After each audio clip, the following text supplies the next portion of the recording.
Hey people, what is up? Welcome back to our channel. It's me, your bearded bro about your bearded tito, QuickSilver 15, back with another video. And first we'll be doing another movie review, and it's for this episode we'll be doing a review of one of the most how would I describe this film? Well, it's definitely a cool horror movie. One of the coolest horror movies I've seen in a while. And it's Korean. And definitely Koreans have been doing a lot of amazing horror films these past few years. So we have things like Train to Busan, Parasite, Alive, and a lot more. Definitely a lot more. And damn, man, we really could learn a thing or two from Koreans, man. So today we'll be reviewing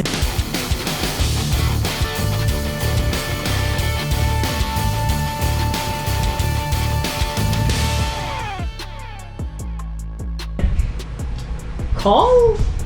The Call? Or no, it's just Call. So guys, usually when you think of horror films, you usually don't associate CG with good horror films, you know. Most of the time when you see a CG monster, most of the time guys, it's not really that scary. So there are no CG monsters in this film because it's not a monster flick. So it's a thriller, sci-fi thriller. It's more of a sci-fi thriller. But they mix up CG magic, CG effects with just awesome practical effects, and it's just a beautiful blend, guys. I mean, if you use CG sparingly alongside with practical effects, you get just this amazing blend of flavors. That's just amazing to see. So again, we have this horror sci-fi thriller type movie called The Call, and it stars Park Shin-Hye. Park Shin-Hye. Okay, this is her picture. She also stars in The Call. She also stars in a movie called Alive, #Alive. It's also on Netflix, guys. It's definitely an interesting zombie film. If you haven't seen it yet, it's cool. I do recommend it. So, moving back to the topic, let's do the synopsis of the film. So, okay, so we have this character, So-Hyun. Okay, hope that I say that right. Korean names are hard. Okay. So So-Hyun moves into this old house. Okay. And this house was owned by a shaman. I'm not sure how you call shamans in Korea, but yeah, she wards up spirits, do fortune readings, all that. She's a shaman.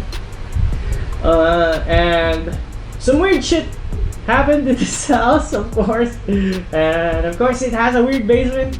A lot of very stereotypical horror movie tropes, okay? So, a little sidetrack, guys. If you haven't seen Cabin in the Woods, you should definitely watch it. So you'll be seeing a lot of this horror movie tropes in that film as well, because they do poke fun at horror movie tropes. So back to the story. She finds this old mystical phone that can, for some reason, call back to the past. So it's not really explained how it does that. Is it some sort of curse? Is it some sort of weird shaman? You don't know. It doesn't really explain, but it can call to the past for some reason. It actually just calls the same phone in the past, and this phone belongs to the shaman's family, and she happens to make friends with another girl on the line way back in the past. So they become friends. They Essentially, they figure out that if the girl from the past changes anything or does something impactful in the past, it somehow changes the future. Okay, so they do some weird time travel, time warping, they essentially break the timeline, and it actually doesn't really explain how they are how Se-Yun is not affected by these changes. I mean, she's affected, but somehow she retains her memory or whatever. It's not really affecting her mental state. It affects everything else around her except her perception. She knows that things change, so that's just a bit weird. So, I mean, guys, in these sorts of time bending movies, things will get weird. Okay, so I guess we'll just have to suspend our disbelief for this film. So I'm calling the Back to the Future defense for this film. So the Back to the Future defense is well, the Back to the Future time travel shit is just messed up, you know, but it's still a good movie. So that's all I'm saying. That's my defense for this film, guys. Let's not dwell too deep into the time travel shit, okay? So if you're interested in watching the film, I suggest you do not watch the trailer for this film. It just spoils a lot, and there are a lot of twists in this film that you won't see coming. And if you do watch the trailer, it kind of spoils it there. But yeah, I suggest you go into this film blank, man.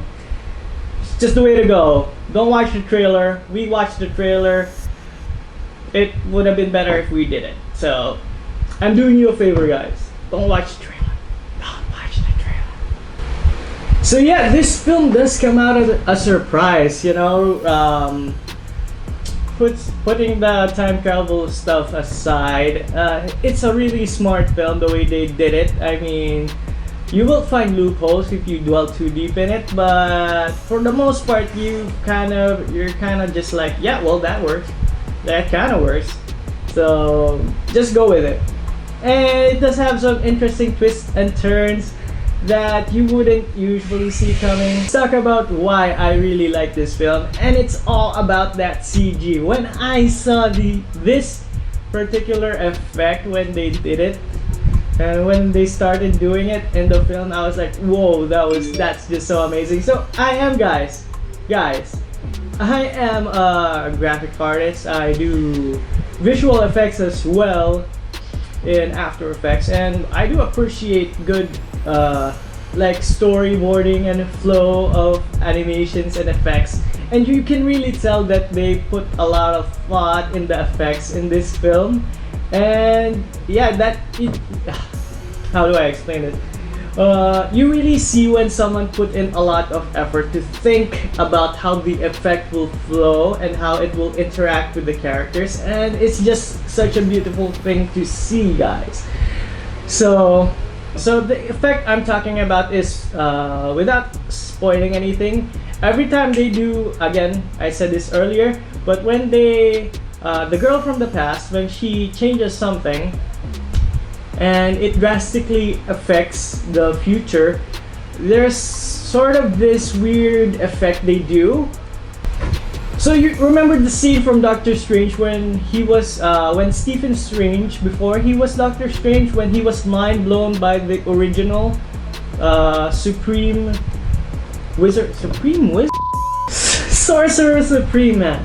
So when Doctor Strange was mind blown by the Sorcerer Supreme when they first met, it's kind of like that. But in this film, it's kind of toned down, and it's still an amazing effect the way they did it. It's just every time they do the effect, it's just so amazing, and I just loved it so much. That's why we're doing this review in the first place, man. Shout out to the FX crew. So again, you can just tell that they put a lot of love, a lot of effort in storyboarding. I can imagine someone just detailing how the effect would flow from point A to point B. Because a lot of times, guys, in a lot of movies, they just let the editor do whatever he wants, essentially. Of course, they will revise it during editing of the film, but it just works a lot better when it's all planned, you know.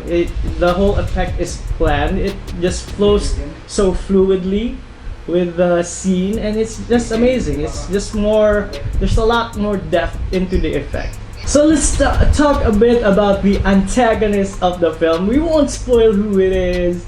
You just gotta have to watch it to find out. But it's just amazing how her storyline flows and how, okay, without spoiling it too much, you can see her turn into the dark side, I guess. And it's just amazing way they did it, and well, it's a very human way with the way they did it. And if you were put in the situation, you would probably do the same, which is those kind of things are just the real scary things to me, because you know it can happen to anyone. I mean, if you were put in a life in that situation, you would probably do some killing yourself too, man. I'm just saying, because you know it's all about survival for her, for these two characters, for the protagonist and the antagonist. It's all about survival, and I guess that's the thrilling part of this film, and it's just so beautiful the way they did it. And you don't get a lot of, again, I'm a big advocate of villains, man. I love seeing a great villain in movies and series,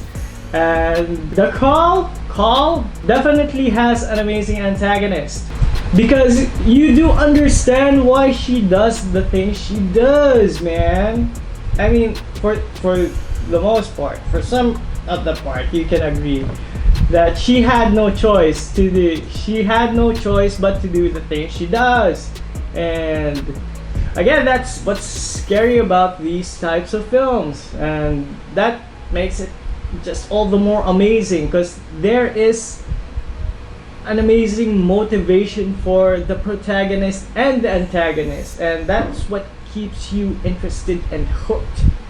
So I know I talked a lot about the CG in this film, but let's talk about the practical effects. And you know, I think horror movies in general, even the bad ones, have perfected the practical effects. And when someone gets stabbed, it just looks real and scary. And I hate blood. I'm generally scared of like bleeding and stuff, and yeah, when I see that in film, I'm just cringe. I'm at the edge of my seat, and this film is, you know, if you like blood and gore, this definitely won't disappoint you as well. Overall, the acting is also good. I'm guessing Park Shin-Hye is kind of a scream queen in Korea. Not sure, but she does star in a lot of horror movies, so I'm guessing. And it goes to show, yeah, she's an amazing actress. And also her counterpart, forgot her name, Jong-Se. Why are Korean names so hard? Jong-Se. Yeah, she's an amazing actress as well. And guys, all I'm saying is you're gonna love their interaction, and how well this movie is particularly heavily focused on the antagonist, man, and it's more her story as well as opposed to the main character. Cause I don't know, her scenes were a lot more interesting for me, and yeah, that just goes to show how an amazing antagonist she is. And you do feel her pain, her struggle, and you do understand why she does the bad things she does, man. I guess I spoiled it, guys, but anyways, this film is just focused heavily on survival. There is these two people, and both of them just want to survive. Both of them just want to live their best lives, and I guess we could just all can relate to that. And yeah, that's what makes this film really good. You just can see the motivation for all the characters. So I guess guys, that is just sort of a short review. We won't go too deep in it because this particular movie just has so many twists and turns and I don't want to spoil any more of it.